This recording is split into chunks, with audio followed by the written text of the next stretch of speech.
Now, tax hikes are still the default plan for EU nations trying to get out of debt. But Europe's super rich aren't exactly happy about handing over their cash by the sackful. RT's Peter Oliver found out low tax nations are suddenly looking very tempting.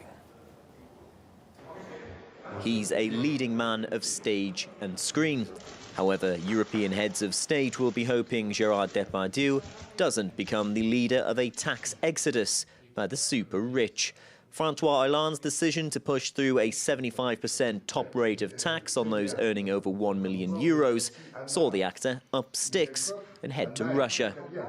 Europe has some of the highest rates of taxation in the world, with many giving the lion's share of their earnings to the state.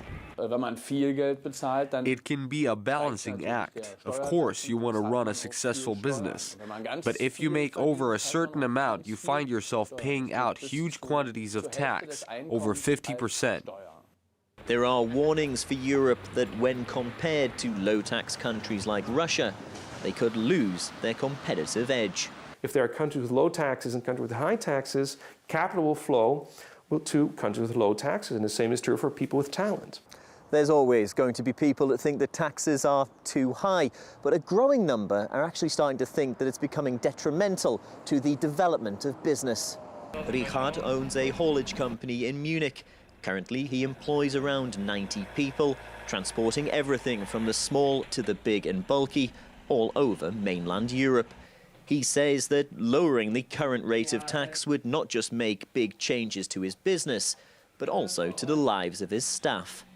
It would be super. First, I could pay higher salaries. This is a very important issue right now due to the rise in the cost of living.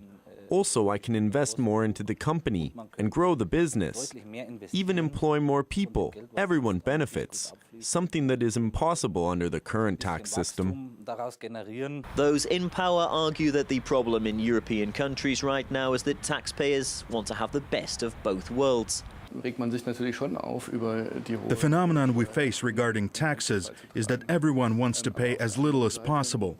However, no one is willing to give up the services that those taxes go to pay for. With few signs of any major tax cuts on the horizon in Europe, businesses like this one are going to have to continue to struggle to bring home the bacon when it comes to saving for future development. Peter Oliver, RT.